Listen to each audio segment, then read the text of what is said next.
You know, the American people, for too long, have been an irresponsible, free people. And even generation to generation, as they've become less free, they don't recognize it. They have lost the ability of critical thought. In order to regain critical thought, all you have to do is read your Constitution and then look at the laws that govern you, especially from the federal perspective. It's unconscionable to allow your freedoms to be taken away decade after decade after decade, year after year.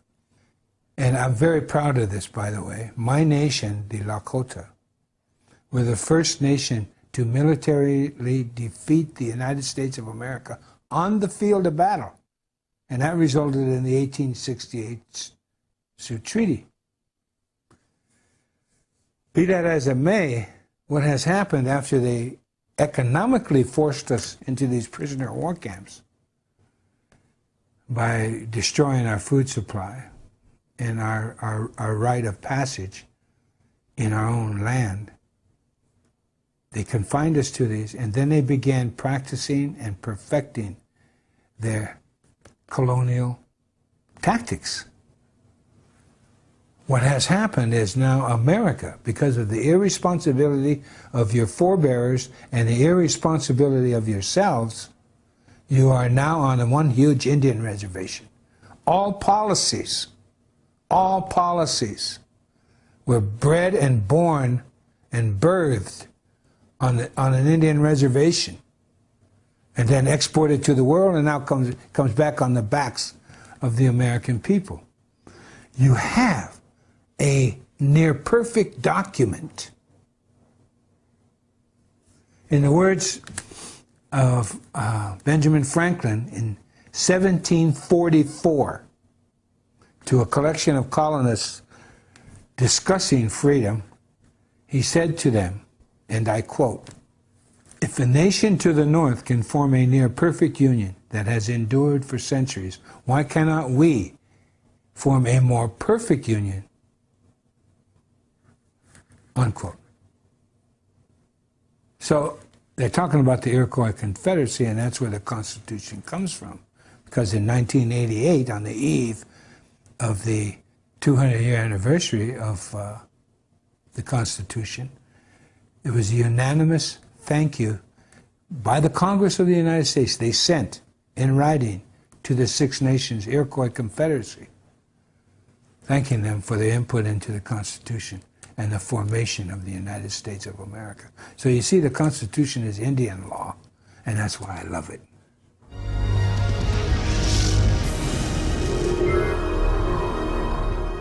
That's a short excerpt from Welcome to the Reservation with Russell Means. Last year, some of my crew traveled to the Lakota Nation to talk to the iconic actor and political activist, human rights activist.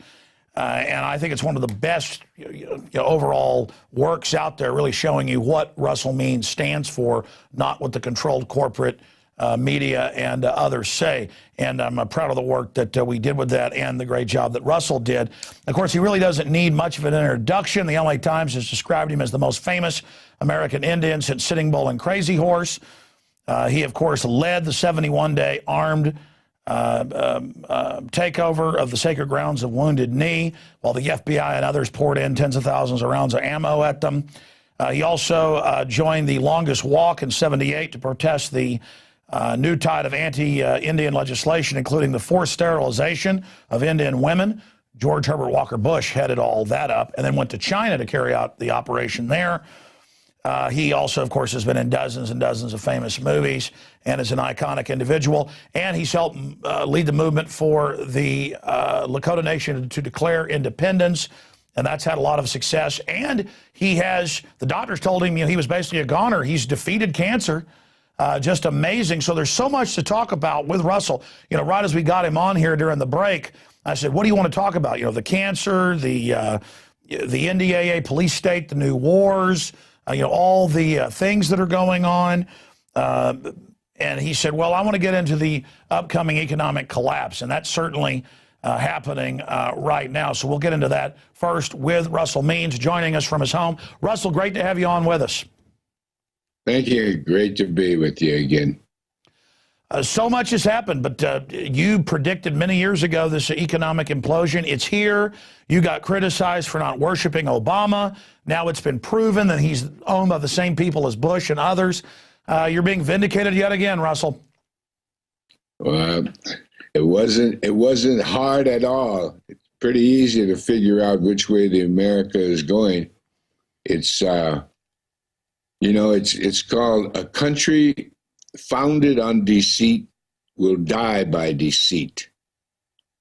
And with all the broken treaties, which is a violation of the Constitution, and then the ongoing violations of the Constitution against the American people, starting in the 1870s, even before that, in the 1840s, when they created the corporation, and then on to 1913 to the New Deal. On and on and on. As we go through American history, we see how they continue to put the handcuffs on American people. And now it's complete. We're a police state, no doubt about it. And the American people haven't risen up yet. I don't understand it, and I condemn it. But, occupying a public park is not a meaningful strategy to get something done.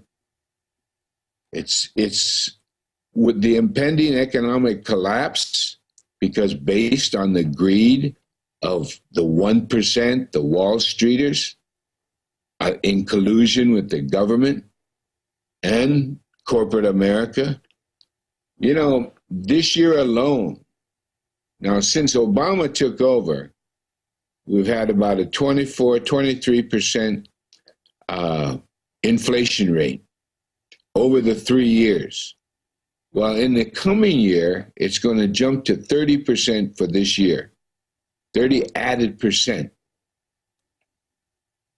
The reasons why is because the United States of America has lost the ability of having the US dollar be the international money utilized in all transactions on the international level of goods and services.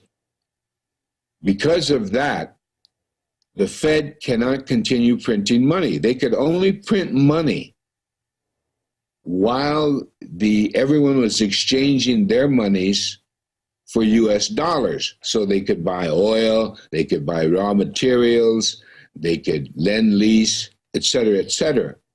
Well, what we have now with the Fed printing funny money that has no backing, and at the same time, it's a vicious little cycle up there in Wall Street. The Fed is buying T-bills, which are worthless, and then issuing money. So the $1 trillion debt that everyone's talking about, yes, that hurts. It has to be dealt with immediately, but it's too late. It's too late. The coming 30% inflation rate is what's going to happen in America? You're going to see trucks hijacked on the highway, food trucks. You're going to see chaos in the South, in the Northwest, all over America. No longer will immigration be an issue. No longer will anything else be an issue except the worst of times, the worst of American times. And now you can't criticize the federal government without disappearing, going to Guantanamo or some like prison. And speaking of Guantanamo, that policy was derived strictly from American Indian policy.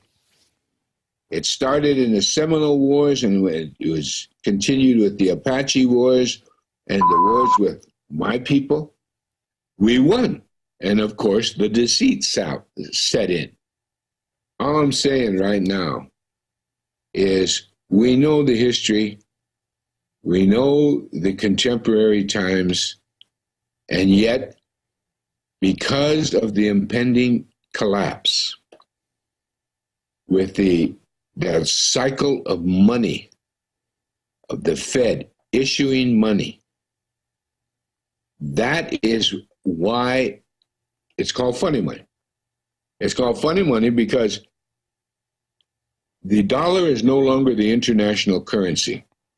Therefore, because of all other currencies being changed to dollars so they can buy goods and services throughout the international community, what we have now is people are creating alliances to buy with their own monies or with gold, or they're creating money like the Arab Emirates and the Middle East. The Arabs are starting to create their own currency. India just announced they're going to stop using the dollar. That's a big deal. Yes, they're buying their oil from Iran, and it's done with gold. Now, what's going to happen in America, because of this funny money, and it's a vicious cycle there inside Wall Street, where the Fed is buying up worthless T-bills and then issuing money because they bought up all these savings and and then they're funding the banks with more money. It's just a vicious cycle that's suicidal. And that's why inflation's going to raise 30% this year alone versus the 24% under Obama in 3 years. So you see, the country's going to become a calamity of chaos. You're going to have trucks hijacked on the highway, food trucks hijacked on the highways. It's going to be a dangerous time in America, and it's going to begin at the end of this year. Well, as you know, in Argentina 10 years ago or 11 years ago, the same thing happened. They were very wealthy, but they had the same inflation happen. And you're always extremely well read. You're always up to the minute. The Davos meeting, as you know, the big global banksters are meeting in Europe, and they're actually saying, George Soros and others, that total collapse, worst time in history, worse than when George Soros was even involved as a trader in World War II. He's actually saying that. All these other big bankers are saying that, and they've covered up the inflation so far, but you're right, it's now accelerating, and their answer is Homeland Security drills. Practicing to lock up the general public, practicing, they're in the news again saying arrest people that criticize the government. They were detaining Rand Paul and groping Ron Paul at the airport. And Rush Limbaugh said, well, they don't want war, so they're terrorists. I mean, he actually said this. So they're sending up trial balloons now to actually use the National Defense Authorization Act on the American people. And as you said, for decades, and I've studied the history, it's true what you're saying, Hitler, the British, all of it, used their concentration camp models and their city lockdown models that they've used in Fallujah and Iraq and other areas, was all beta tested here. And now, isn't it fitting in a sick way that everything that was pioneered here in the United States is now going to come back on everybody? On everybody. And that's why I mentioned that famous saying about deceit. A country founded on deceit will die by deceit. And this country, you know, it's a very disparate country. You have the South, you have New England, you have the Mid-Atlantic states, you have the Great Lakes, you have Texas, you have the Southwest, the West Coast, the Northern Plains, the Southern Plains, et cetera, et cetera. We have a very disparate country that's far from really being unified as a nation state because of our lack of culture. Now, when we have a lack of culture, there goes the value system. And the value system in America is one of convenience. Everyone in America will do anything for convenience. Like your Apples, you know, you own about 5 different kinds of computers that you can carry around on your person. That's ridiculous. I've seen them in the airplanes, you know, they have an iPhone, they have a book, they have a Kindle book. It's and then their computer. It's crazy.